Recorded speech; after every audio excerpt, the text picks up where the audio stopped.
Boa noite. Está no ar o programa Horizonte Debate.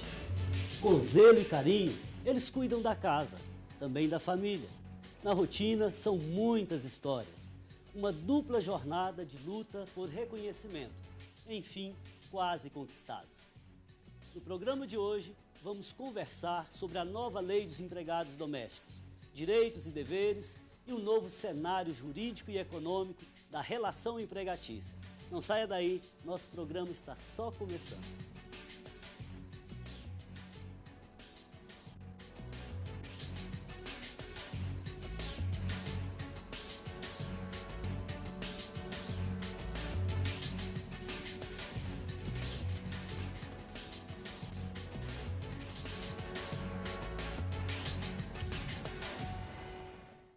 Participam conosco o empresário e diretor da agência Lar Feliz, Alexandre Rocha, o contador e empresário contábil Edivar Dias Campos e o advogado, sócio do escritório Ferreira e Chagas Advogados e professor da PUC Minas, Davidson Malaco.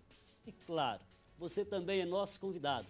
Participe conosco. Hoje estamos falando sobre as mudanças na lei para contratar empregados domésticos. Mande um e-mail para nós, horizontedebate@tvhorizonte.com.br. Melhor se você ligar, 3209-0115. Caros convidados, boa noite. Boa noite. Sejam bem-vindos ao Horizonte Debate para tratarmos nesta horinha aqui hoje de algo que está aí na mídia, em todas as mídias, né? E eu começo com o Davidson. Por favor, o que caracteriza um trabalho doméstico? Padre Márcio, é um prazer estar aqui com vocês nesse programa tão importante, Horizonte Debate, com os colegas aqui presentes também. Bom, o trabalho doméstico é o trabalho prestado à pessoa física ou entidade familiar no âmbito residencial desta, sendo que o empregador doméstico ele não pode exercer e ter atividade lucrativa. Então, esse serviço prestado no âmbito residencial para esse tipo então de mera atividade de consumo e não exercendo qualquer tipo de atividade produtiva é o que a lei, né, determina como trabalho doméstico. Agora, quais que são as obrigações e os limites de um trabalhador doméstico? O trabalho doméstico ele tem uma regulamentação também específica, infraconstitucional, que é a Lei 5859/72. Então, ali nós definimos, de certo modo, as limitações de direitos e obrigações contidas para esse tipo de empregado. Agora, hoje, né, o grande enfoque do nosso debate, inclusive, é a PEC das domésticas, que, na verdade, ela elasteceu, né, ampliou de maneira significativa, diria mais, né, trouxe o que nós chamamos de isonomia em matéria de direitos trabalhistas. Né? Então, esses são alguns desdobramentos. Nós vamos comentar vários desses desdobramentos aqui hoje. Tá bom. Alexandre, com a PEC, o que tem mudado no cenário? Há demissões? Como que está a demanda? Olha, hoje o mercado em si ele já vinha de um processo de adaptação.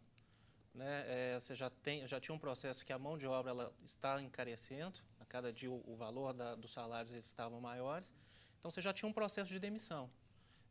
Com a PEC isso aumentou, então hoje eu tenho uma redução da busca por candidatas, né? Eu tenho menos empregadores querendo contratar e aumentou-se a demissão pelos custos e pela questão da hora extra, da questão do horário, da jornada. Então está vendo-se uma readequação de mercado, mas uma readequação um pouco mais baixa. Hoje, por exemplo, nós temos muito mais candidatas disponíveis para contratação do que tínhamos antigamente.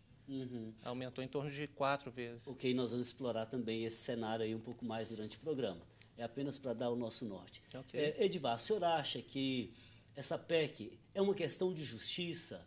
Ou seja, o reconhecimento de direitos dos trabalhadores domésticos é uma questão de justiça e cidadania? Boa noite a todos. Bom, eu acredito que sim, porque, veja bem, todos os trabalhadores, né, com exceção, é lógico, da doméstica, ele tem já esses direitos garantidos. E essa pessoa não trabalha, ela não dispõe do tempo, não tem esse labor também, né? Então, assim, veja bem, por que ela não pode, ela não tem, né, o direito de levar esse recurso, esse FGTS, vamos dizer assim, que na rescisão seria o benefício dela? Né? Eu acredito que é uma questão realmente de justiça, porque a pessoa trabalhou, ele ficou 1 ano, 2 anos, 3 anos, né? 15 anos dentro do lar, cuidando da família, né? E não ter esse direito, esse recurso. Então, eu vejo que isso é realmente fazer justiça com essas pessoas, né? Cuidando da coisa mais importante da nossa vida, né? Nossos filhos, nosso lar. Né? Então, eu acho que deva, assim, é uma justiça para com essas pessoas. Ok, não precisa dizer nada, doutor Davidson, por favor. Na verdade, nós, no mundo jurídico, nós comentamos que essa é a nova Lei Áurea, né? É a segunda Lei Áurea brasileira. E realmente nós estamos resgatando, né, uma dívida histórica que nós temos com esse tipo de trabalhadora, como que foi destacado a importância, né, do que é que ela cuida, qual que é o objetivo realmente desse serviço. E é bom dizer que o Brasil ele realmente foi bastante pressionado, né, pelas organizações internacionais. Inclusive, a proposta da PEC veio de uma recomendação da OIT, da Organização Internacional do Trabalho, que abordou essa necessidade da equivalência. É verdade que desde 72 nós avançamos, mas os avanços eram muito tímidos, né, eram muito sazonais. Então, de anos em anos, nós tínhamos alguns direitos que eram deferidos. E a PEC realmente veio para poder colocar pá de cal em qualquer discussão com relação à isonomia. Doutor Davidson, por favor, o que a PEC define como doméstico? Quem são? Por exemplo, um porteiro, um jardineiro, quem dorme, cuida um caseiro, é um doméstico? Sim, sim. Na verdade, não é a PEC que define isso, né? Na verdade, é a lei infraconstitucional que vai definir essas questões. Então, isso não foi objeto de modificação alguma pela PEC. Então, uma babá, a própria trabalhadora doméstica que faz os serviços, né, de limpeza, etc., o caseiro, lembrando, né, sem atividade produtiva, o motorista também é considerado um empregado doméstico, o jardineiro também é considerado um empregado doméstico. A minha pergunta então, é apenas para esclarecer em geral para o público, por quê? Muitas pessoas hoje me perguntaram, então você vai fazer o programa lá sobre as domésticas, e às vezes isso fica no nosso imaginário. Então, na verdade, o espectro é mais amplo aí, né? Bem mais amplo. Obrigado. Alexandre, com a PEC, ou nesse novo cenário, qual que é o papel do empregador e o que muda para as agências que contratam domésticos? Olha, o papel do empregador, ele modifica muito pouco, né? O benefício que ele já não tinha a obrigação de pagar é só o fundo de garantia. Os outros benefícios provavelmente vão ser de fins de pagamento pelo governo, já que eles são sociais. Pela agência também a modificação é muito pouca, porque você não tem uma mudança de estrutura.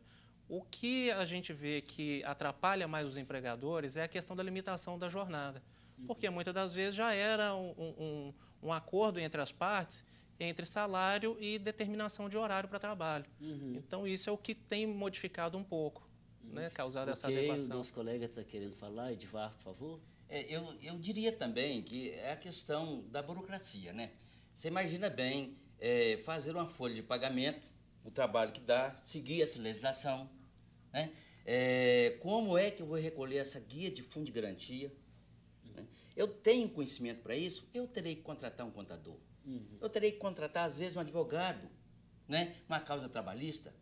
Né? Então, são questões que nós agora temos que pensar em relação aos domésticos. Agora, por uma questão de justiça, né, eu conheci muitas domésticas e até pessoas, caseiros, motoristas, que passaram a vida numa dedicação. Claro, tinha outros benefícios, ganhavam alimentação, enfim, uma série de outros benefícios. Mas não tinham, por exemplo, férias remuneradas, o próprio FGTS e outros vale transporte, outros tantos benefícios. Então, como o senhor falava que é uma questão de justiça, então, naturalmente, o empregador ele terá um ônus maior, pelo que eu vejo, né? Não tenha dúvida disso. A questão financeira do empregador lógico que vai mexer no bolso dele, né? Não só o fundo de garantia, como o vale transporte, como você citou, né? E outras coisas mais, né? Que ocorrerá, não tenha dúvida, um seguro que vai fazer para essa pessoa, não é? Uma contratação de um profissional para fazer esse trabalho para ele, é um acréscimo no custo dele. Né? Isso não tem dúvida, o impacto financeiro...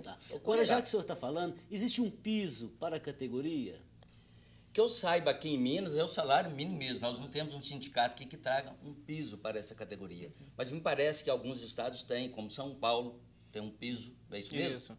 Em São Paulo. Falei. É quanto São Paulo? Tá quanto? São Paulo está Em torno acima de- de 800, quase 900 reais. Olha, assim, quase 900, mas FGTS. FGTS são quantos por cento, Edivaldo? 8%, e se a PEC não trouxer modificações, tem na rescisão mais 40%, né? Então, vira 12%. Mas isso aí já é garantido na CLT, né? Garantido.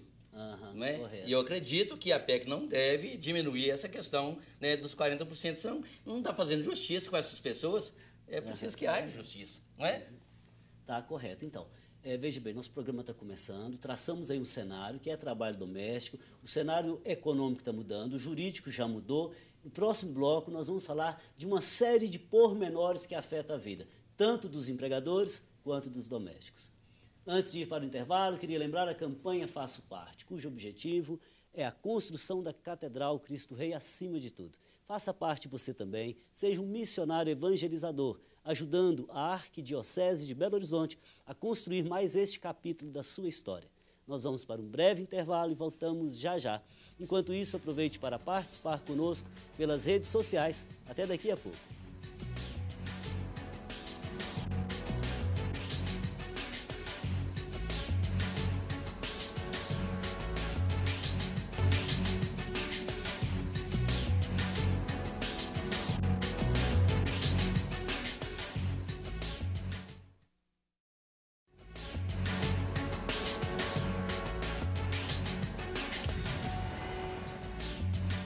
Estamos de volta, hoje falando sobre a PEC dos empregados domésticos. Então participe conosco, mande um e-mail para horizontedebate@tvhorizonte.com.br ou ligue para nós, o telefone é 3209-0115.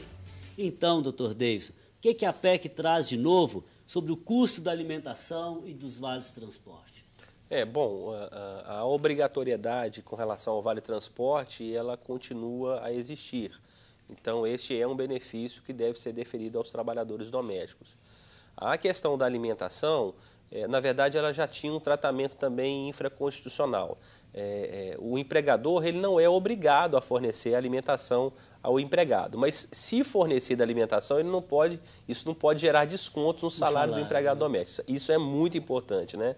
Quer dizer, se esse benefício for fornecido pelo empregador doméstico, ele não pode ser objeto de desconto salarial. E isso era muito comum, né, antes de 2006, e em 2006, quando a lei foi alterada, ela veio exatamente a trazer essa vedação. Ok, agora, Alexandre, veja bem, na sua experiência, uniforme, vale transporte, ele falou de alimentação, por exemplo, seguro contra acidentes pessoais, isso pode contar lá no salário, no final? Pode descontar no salário? Não. Também não? Também não pode ser descontado.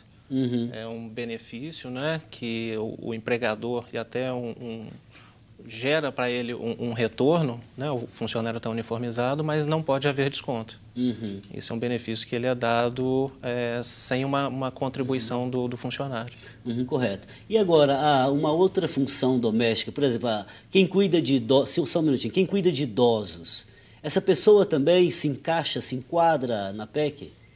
Sim, também se encaixa. É doméstico também. Sim, doutor Davis, também por da favor. mesma forma, né? Ela se enquadra perfeitamente, né? Então, prestando serviço à pessoa física, atividade de mero consumo, então ela se enquadra.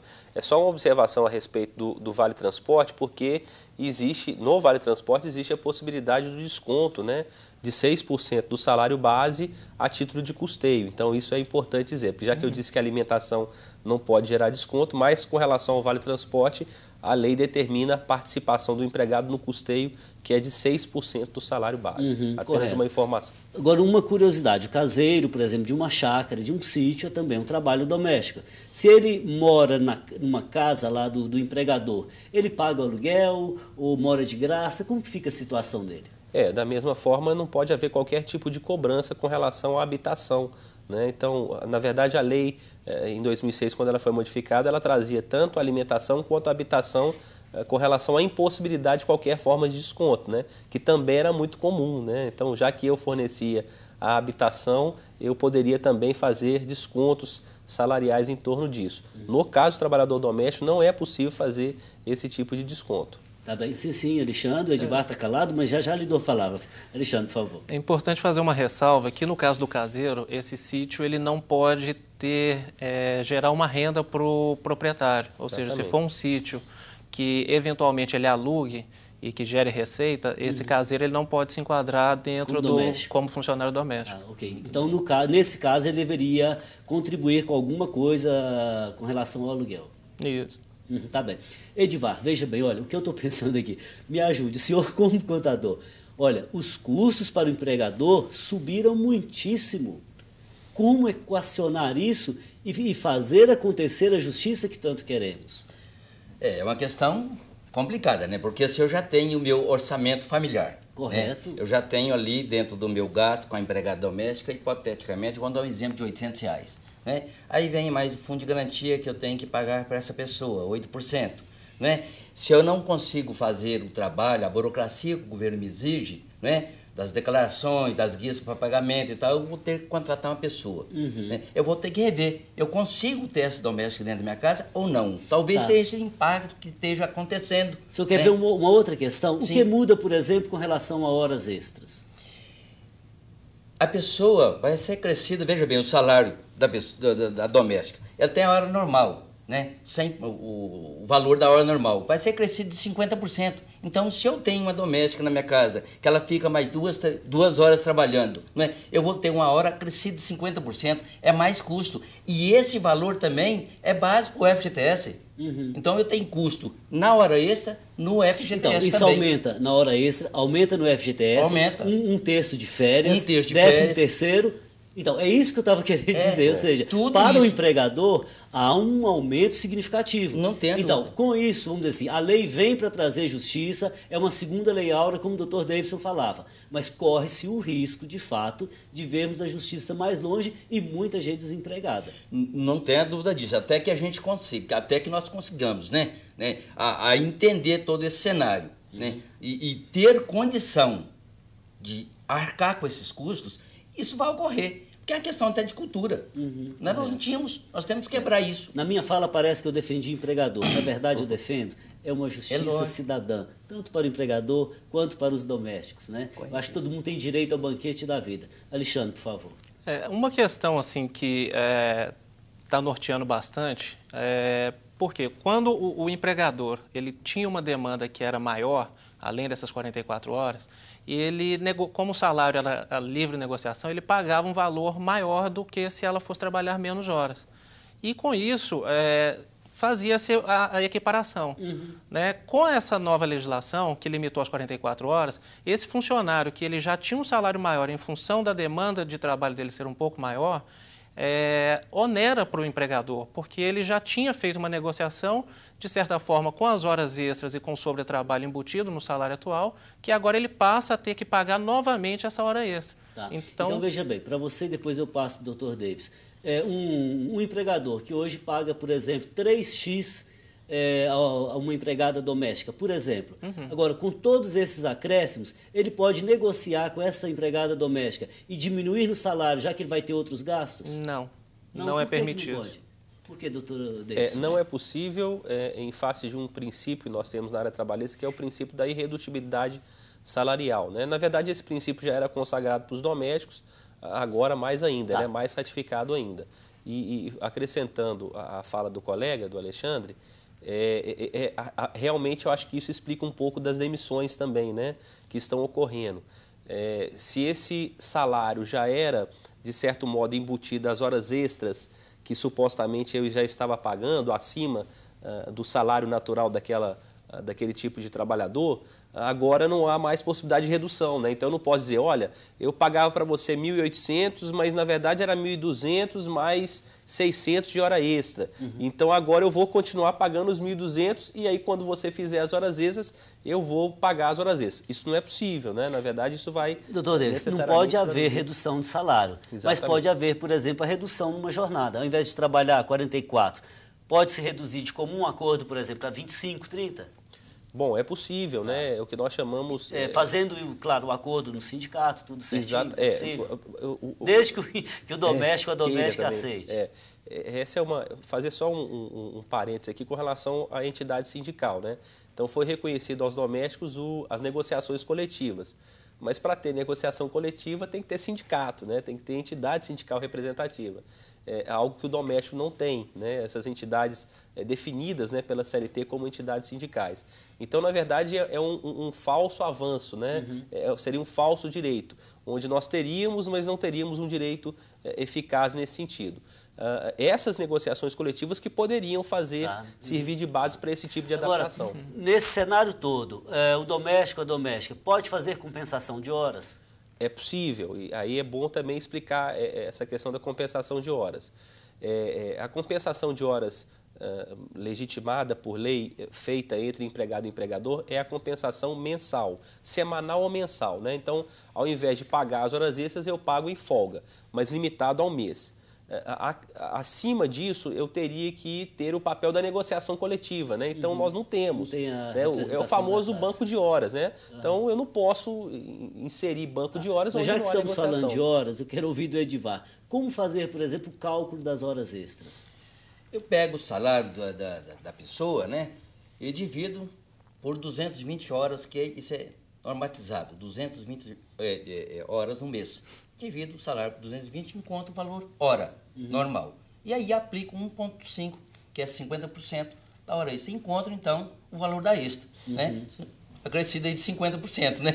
Tá certo. Okay? Agora, como que a gente comprova, no caso de um doméstico, a jornada de trabalho? Ele vai ter ponto? Esse é um grande problema. O empregador não está em casa, como se comprovar essa jornada? Essa, eu acho, a pior situação delas é comprovar esse horário. Porque eu não posso, a doméstica não chegou, eu tenho que trabalhar, eu tenho que sair para o meu trabalho. Ela não chegou. Como é que eu vou comprovar esse horário? Chegou às 8h05? Ela chegou às 10? Né? Então aqui eu diria o seguinte, como nós não temos norma de direito para isso, nada dentro da residência, eu diria para o empregador doméstico tomar muito cuidado. Né? Ele fazer um livro de ponto, conferir esse livro todos os dias, né? Todos os dias. Se saiu de casa, dá uma telefonada, ver se chegou. Confirmar se a pessoa está lá, se não está, né? Porque senão ele pode ter um problema maior. Edivar, eu tenho que chamar um intervalo, mas a mim me parece, quem trabalha dentro da minha casa é também alguém muito familiar, é alguém muito próximo. Sim. Além de toda essa questão legal, eu acho que há uma questão que é relação de confiança. Isso é verdade? Bom, o Horizonte Debate vai para um rápido intervalo. Aproveite para participar conosco. Faça sua pergunta pelo telefone 3209-0115 ou pelo facebook.com/Horizonte Debate TV. Voltamos daqui a pouco.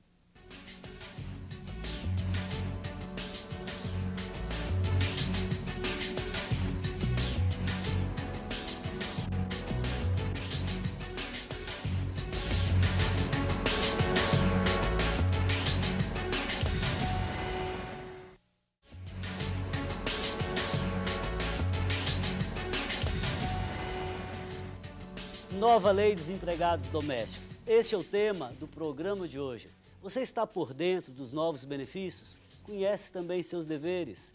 Então, participe. Faça sua pergunta ou comentário pelo e-mail horizontedebate@tvhorizonte.com.br ou pelo nosso telefone interativo que você vê aí. Para você que chega agora, participa conosco hoje o empresário e diretor Alexandre, o Dr. Davidson, advogado e professor da PUC Minas, e o contador Edivar. Retomando o nosso debate, eu queria colocar uma questão que nos chegou aqui, do Larry, da Nova Vista, bairro Nova Vista. Queria perguntar para o Edivar. Diz o seguinte: gostaria de saber se, com o tempo, ter um empregado doméstico será um artigo de luxo. Parece que sim, né? Porque com a questão do custo aumentado, né? As pessoas vão ter uma certa dificuldade de pagar esse funcionário e também ele vai começar a exigir um pouco mais dessa pessoa, desse trabalhador, que ele terá que ser um pouco mais profissional, terá que pensar assim, né? Trabalhar dessa forma. Então, realmente, aquele que eu quero contratar para minha casa será um artigo de luxo, né? Ele vai ser muito bem procurado no mercado Se ele pensar, eu vou me preparar para ser um doméstico, né? Eu vou fazer um curso, né? Qualquer profissão não tem que estudar, o advogado não tem que fazer um curso, o contador também não tem, né? Quem vai trabalhar com a câmera não tem que fazer um curso, o doméstico também vai ter que preparar então, mais. Então, nesse sentido, eu queria um comentário do Dr. Davidson. É uma questão de isonomia. Essa isonomia, ela vai trazer o que eu chamo de fase de transição, né? Nós vivemos realmente um novo paradigma e entendo que nós vamos ter que nos adaptar a essa nova realidade. Então, se eu estava acostumado a usar um empregado doméstico durante 12 horas, eu não vou poder usar mais durante essas 12 horas. Eu vou ter que me adaptar a esse novo horário. Se eu não tenho condições, não teria condições de ter 2 empregados domésticos, eu vou ter que ter agora apenas um empregado doméstico. Então, a gente vai viver realmente uma fase de adaptação, que é uma fase natural no direito até internacional, né, em outros países também. Ok, o Alexandre quer fazer um comentário? Isso, na verdade, já vem acontecendo já há 2, 3 anos atrás. Né? Quem tinha 3 empregados passam para 2, quem tem 2 estava passando para 1, quem tem 1 está passando para diarista, devido ao custo, né? Somente a custo de salário. Então, na verdade, essa redução ela já vinha acontecendo já há mais tempo. Só aumentou agora com esse impulso do governo. Ok, o Edivar ainda? Quero complementar aqui, porque a gente tem que levar em consideração que o salário nosso da classe média ele tem aumentado em torno de 5, 6% ao ano. Né? E o salário mínimo vem aumentando em 12, 13, 15, 14%. Então, eu tenho um aumento de 6 e tenho que pagar um aumento de 15. Né? Isso também justifica as demissões, eu ter menos empregado doméstico. Aliás, esse é um argumento muito interessante, né? Deixa eu só agradecer aqui. Queria agradecer ao Larry pela participação, fraterno abraço, e colocar uma questão que você mencionou, Alexandre. Como que fica a situação da diarista? Qual que é a diferença entre o doméstico e uma diarista? Se uma pessoa trabalha 2 dias na semana, é diarista ou já pode ser considerada doméstica?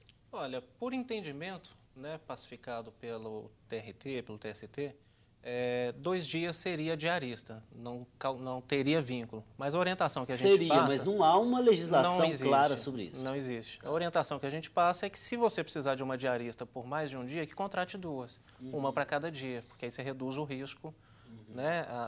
Você reduz ele pela metade. Agora, no caso, compensa mais ser diarista ou fazer ser doméstica? Para quem está contratando ou para quem vai trabalhar? Para quem vai trabalhar. Para quem vai trabalhar, eu acredito que se equipare, porque você como diarista, você vai receber um valor maior imediatamente, mas você não tem os outros benefícios. Você não vai ter férias, 13º, fundo de garantia, o INSS você vai recolher do valor que você recebe, coisa que a doméstica assalariada, a mensalista, ela tem. Então, no final, acredito que saia elas por elas. Entendi. Se existe o a melhor contador opção. quer fazer conta mais correto que eu ali. Vamos lá, Edivar. Eu completo dizendo o seguinte, que a diarista, como ele disse muito bem, né, ela recebeu o dia, foi embora. Né? E a doméstica, não. Ela tem um mês. Se ela for mandar embora, ela tem um aviso prévio. Ela tem mais um mês para frente para receber. O que não acontece com a diarista.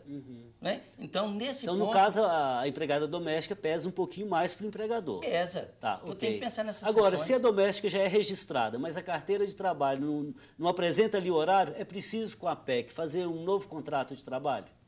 Eu não acredito nisso não, porque se eu já tenho o registro na carteira, né, eu tenho agora a determinação do horário, eu tenho que seguir o horário. Eu devo sim, eu acho que eu devo sim, né, fazer um contrato com a pessoa para mostrar o horário, para ela ficar a par de como é. Né? E, inclusive, eu diria que, além da questão do horário, eu escreveria toda a tarefa dessa pessoa por dia. Tá bem. Tá? Já que o senhor gosta tanto de horário, como que fica a questão do horário de almoço do empregado doméstico?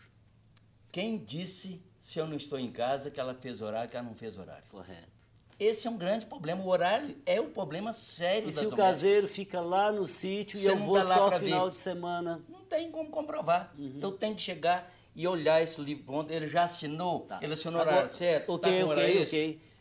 Dr. Davis, agora, isso seria um risco, por exemplo, para o empregador. Ele depois aciona a Justiça do Trabalho e diz, olha, eu morava lá, eu fazia muitas horas extras e nunca recebi por isso. É um grande risco. Esse é um grande risco, né? O fato de hoje nós termos, então, a fixação de uma jornada, a imposição dos intervalos, isso, sem dúvida nenhuma, vai aumentar em muitas demandas trabalhistas. Aliás, na Justiça do Trabalho, a grande maioria das ações se repete exatamente em termos das horas extras. Então, para o empregador doméstico, pelo fato de ter dito aqui, né, ele não ter esse controle tipicamente empresarial, porque o controle vai ser de uma pessoa física, né? O controle vai ser de uma senhora de 80 anos, né? O controle vai ser de uma mãe que sai para trabalhar e deixa seu filho com a babá. Vamos ver o outro lado agora, Dr. Davis. E no caso em que o empregado doméstico, por exemplo, não cumprir a jornada, as 44 horas semanais, no final do mês ele pode ter desconto no salário? Bom, dentro dessa perspectiva agora da nossa realidade, sim, né? Então, se ela tem que agora ter uma jornada, ter um horário de trabalho pré-determinado, pré-definido e fiscalizado pelo empregador, o mesmo bônus que ela teria de hora extra, ela teria um ônus também com relação ao não cumprimento de uma jornada com desconto salarial. Tá certo. E tem jeito de estabelecer, por exemplo, o salário da diarista? Aí é apenas o mercado, né? O mercado que vai definir da diarista. Segundo a sua empresa, na sua experiência também, é o mercado, né? É o mercado. O valor de salário, o mercado que estabelece. Ok, Dr. Davis, mais uma vez. Punição para aquele empregador que descumprir a lei. Bom, a punição mais severa é a ação trabalhista, né?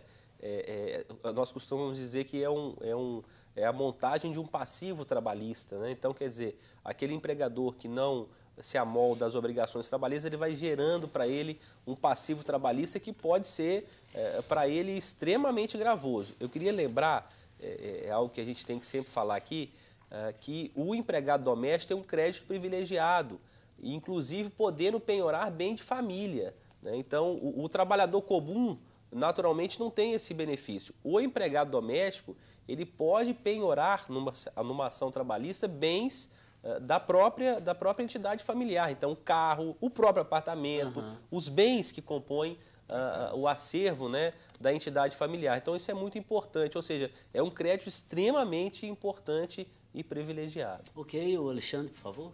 E é importante salientar que a gente teve muitas consultas de clientes perguntando, mas eu posso fazer um acordo com o meu funcionário da forma que ele está, ele abrindo mão desse direito? Não existe acordo para abrir mão de direito. Então, e o acordo... Lei a lei tem que cumprir. Lei a lei tem que cumprir. E mesmo você fazendo este acordo, só a parte empregadora que está ficando a descoberto. Porque para o empregado, ele abre mão temporariamente, mas depois ele pode vir a recorrer. Reaver. Ok. Bom, o Célio Martins, da Sagrada Família, nos telefonou e diz assim, que essa nova lei trata a família como empresa e com isso vai acabar com as domésticas. Eu já estou há 20 anos sem empregada. Isso é um percalço da lei, Alexandre? Como que você vê esse comentário aqui do Célio Martins? Olha, a vida de família agora virou empresa. De certa forma, a isonomia, né, a equiparação dos direitos, ele traz esse ônus para o empregador. Essa dificuldade em controlar os horários, em ter o registro de ponto, de ter um cartão, ou de ter o próprio relógio de ponto. E isso é um caminho, acho que sem volta, né? O mercado em si ele já caminhava para esse processo. Então, o Brasil ele é hoje um dos países que tem o maior número de funcionários domésticos do mundo. E não corresponde à faixa de renda da população, né, com os países desenvolvidos. Então, é um caminho natural. Ou seja, tem muita gente que quer ter empregado doméstico e não tem condições, de fato, de pagar com justiça todos os direitos, né? Ok, Célio, obrigado pela participação, fraterno abraço. Seu comentário, Edivar, por favor? Eu diria que, além da questão da...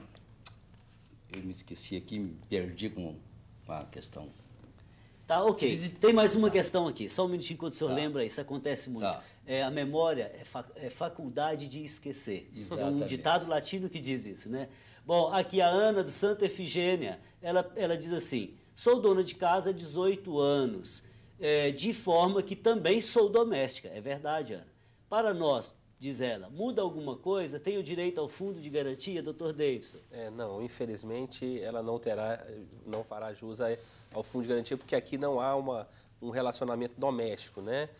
Na verdade, é um relacionamento familiar comum, mas não uma típica prestação de serviços subordinada, enfim, com os outros requisitos que a lei determina para que seja reconhecido esse trabalho. Ok, Ana, obrigado pela participação, fraterno abraço. Nós vamos para um rápido intervalo e voltamos logo, logo. Aproveite para participar, ainda dá tempo. Horizonte Debate, @tvhorizonte.com.br.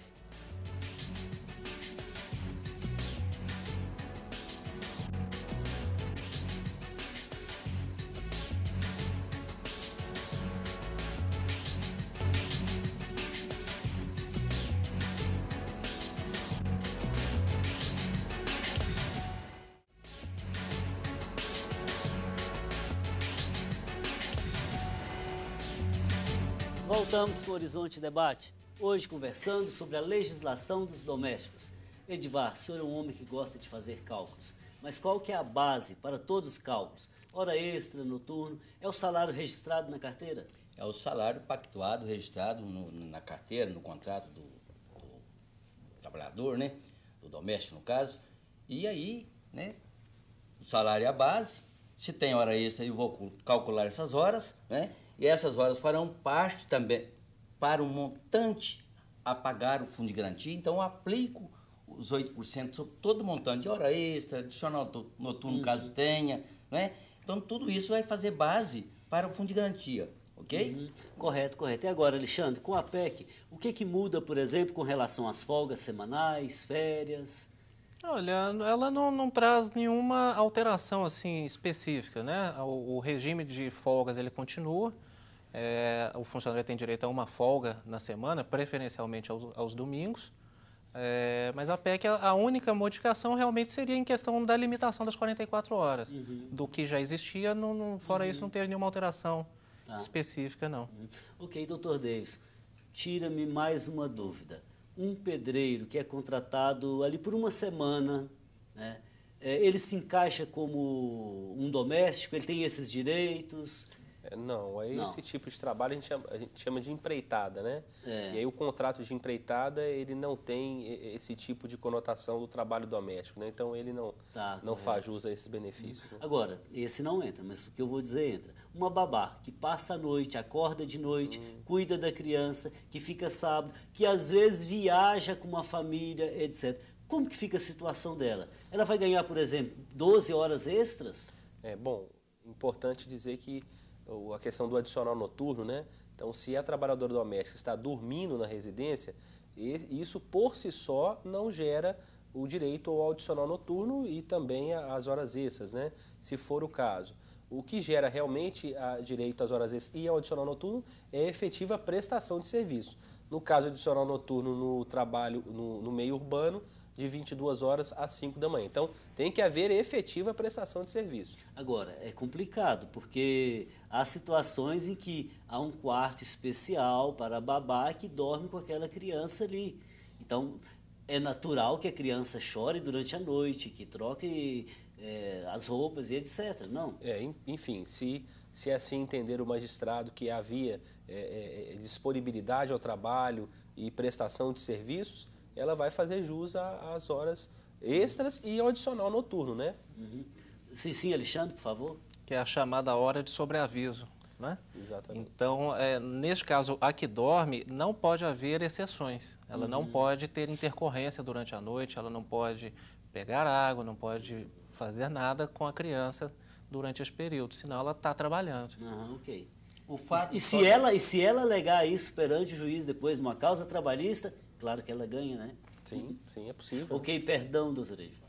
Não, o que eu queria dizer é o seguinte, porque no caso, se a pessoa está dormindo, você tem uma criança da família ao lado dela ali, eu entendo que ela já está trabalhando, mesmo dormindo, que ela está, né, com a responsabilidade, à disposição do trabalhador, do empregador. Sim, Alexandre, mais uma vez. Existem correntes que aplicam essa hora de sobreaviso por analogia a outras categorias. Então, mesmo ela estando disponível, mas não a trabalho, ela recebe um adicional, se ela estiver na responsabilidade da criança. Por exemplo, o pai saiu... Agora etc. vamos falar de um outro tema. Estão acontecendo demissões, certamente outras vão acontecer. O que seria uma demissão por justa causa, doutor Davidson, em se tratando de domésticos? Bom, nós seguiríamos o mesmo patamar que segue hoje a CLT. Nós temos elencados na CLT alguns dispositivos legais que tratam das chamadas faltas graves. Então, vou exemplificar. Um ato de improbidade, né? Um ato de desonestidade, é um ato que pode ser reprimido com a justa causa. Um ato de indisciplina, um ato de insubordinação, é um ato também que pode ser afastado. O ato desidioso, né? Que é a famosa desídia, que às vezes é uma palavra difícil, mas a desídia é a preguiça, né? O desinteresse ao trabalhar. Então, todos esses são fatos que podem levar à justa causa. Ok, agora eu queria ouvir o Alexandre pela experiência na sua empresa. Você acha que com a PEC, as empregadas domésticas, sobretudo, serão mais cobradas pelos empregadores? Plenamente. E será que você percebe agora, doutor Davis, que talvez haja aí também delineado, esteja sendo delineado, um horizonte até para assédio moral? Ah, sim, né? Quer dizer, isso já poderia acontecer hoje até mais forte, né? Porque nós estávamos falando aqui no quadro anterior que é uma mudança de paradigma. A questão de ser hoje tratado uma pessoa física como empresa. Então, essa pessoa física ela vai ter que se comportar realmente como um verdadeiro empregador. E o verdadeiro empregador, ele exerce um poder diretivo, um poder de fiscalização. Estava falando aqui também no intervalo que muitos colegas que saem para trabalhar e deixam as domésticas em casa já estão falando em colocar câmeras de vigilância, né? E aí vem mais um debate. Colocar câmeras de vigilância não feriria a intimidade, a privacidade do empregado doméstico, o que levaria ao assédio moral, às indenizações por dano moral. Então, esse limite, né, entre fiscalizar, entre dirigir... Agora, uma pergunta talvez assim, terrível. O senhor acha que essa lei, essa PEC, já estava madura no momento certo? Bom, eu acho que ela foi afoita no sentido de deferir a isonomia completa, né? Eu acho que a preparação, a discussão na sociedade, isso que nós estamos fazendo aqui hoje, nós estamos fazendo já com a lei posta, nós deveríamos fazer antes da lei posta, para que haja realmente uma verdadeira adaptação. Agora, por outro lado, há sempre uma distância entre lei e realidade, né? A lei é quase sempre muito ideal. A realidade é um verdadeiro engendramento que envolve vários atores, né? E vetores culturais de todos os lados, né? Por isso que vejo realmente que a informalidade ela vai continuar a existir, infelizmente. Então, quando eu tinha feito aquela pergunta sobre a punição, na verdade, isso vai recair seguramente em alguma causa trabalhista. Exato. Era justamente por isso, porque a lei está aí. Agora, quando mesmo que ela começa a funcionar? Bom, a PEC ela começou no início agora de abril, né, no dia 2 de abril, então ela já se aplica imediatamente. Agora, é claro que vários dos direitos que foram deferidos dependem de regulamentação. Essa regulamentação já está sendo discutida, né? Querem fazer até por efeitos de data, querem fazer isso antes de 1º de maio, né, que é o Dia do Trabalhador. Então, essa PEC já está sendo discutida com relação à regulamentação de outros direitos, seguro-desemprego, o próprio FGTS, as indenizações da multa fundiária. Então, enfim, alguns direitos estão sendo ainda vistos e operacionalizados dentro de uma realidade, né? Correto. Bom, a Cristina, do bairro Floramar, ela liga e pergunta para o Edivar. Se ela acha justo, se o senhor acha justo a empregada trabalhar de 7 às 19, sem horário de almoço, sem intervalo, e no sábado de 7 às 18. Não é justo não, né? Porque você imagina bem, um ser humano como qualquer um outro, como nós aqui, né? Então é necessário que a pessoa tenha um período de alimentação, é necessário que tenha horário normal do trabalho, né? Eu concordo plenamente com as 8 horas de trabalho, que ele tem um intervalo dele, é preciso que tenha, né? Um dia ou outro que precisa fazer uma extra também, nós também fazemos, né? Eu acho que isso é normal. Agora, extrapolar também não, é injusto, né? É ser humano como qualquer um outro e merece, né, ser tratado como tal. Hoje é injusto e ilegal. Exatamente. Pelo menos há um respaldo a quem o empregado doméstico pode recorrer, né? Claro. Exatamente. Ok, Cristina, obrigado pela participação. Bom, uma outra questão para o Edivar. Com relação a atestados médicos, por exemplo, que um empregado doméstico venha trazer. Quem vai oferecer? O SUS, o médico particular? E como verificar a veracidade desse atestado? O atestado médico, eu acho que a pessoa, o empregador, não pode contestar, né? Mesmo porque ele não tem um médico dentro de casa para contestar aquele atestado, né? O profissional que poderia contestar seria o médico. Então, ele tem que receber qualquer atestado, desde ter assinado pelo médico, né? Que ele tem lá o registro dele, do conselho, né? Ele vai receber esse atestado médico, não tenha dúvida disso, né? Agora, é lógico que a gente conhece aí o mercado, que tem, às vezes, venda de atestado médico, e aí a gente vai, então, né, observar essa questão. Mas eu parto do princípio que precisa respeitar aquele atestado do profissional. Né? Ok, Alexandre, seu comentário? A orientação que a gente passa na nossa agência é que aceite o atestado, mas que faça a verificação. Ele vai vir com o endereço, com o nome do médico, então que se dê o trabalho de ligar e confirmar se determinado paciente Registro esteve Conselho lá. Regional de Medicina, Sim, né? porque não raro às vezes que, né, você tem nas mãos um atestado falso. E muitas vezes até grotescamente. xerocado. Então, ligue, confirme com o médico, ou com o posto, ou com o hospital, se naquele dia determinada pessoa passou, porque aí você vai ter a confirmação se ele é real ou não e não fica com dúvida sobre a idoneidade do funcionário futuramente. Ok, doutor Davis. O que pode até levar a justa causa, né? Sim. Um atestado falso, né? Justa Já que a gente causa. falou anteriormente, pode levar a E aí não justa teria causa. que pagar os 40% do fundo de garantia. Não teria, né? Estaria livre dos 40%. Né? Ok, doutor Davis, uma última questão. Por favor, console meu coração. Uma empregada doméstica que trabalhou 22 anos numa casa, viu o jovem casal construir a sua vida, viu os filhos nascerem, crescerem e se formarem. Diante dessa PEC, diante da nova lei, ela é demitida porque aquele casal não consegue mais, dado tanto tempo que ela trabalha ali. O que ela deveria fazer? Bom, do ponto de vista hoje normativo, ela só teria esses benefícios a partir da PEC, né? Então, e nem aqueles que estão regulamentados ainda, porque não há possibilidade de aplicação. O que é importante dizer é que a PEC não há retroação, né? Então, não há retroatividade desses benefícios. Então, eles valem daqui para frente.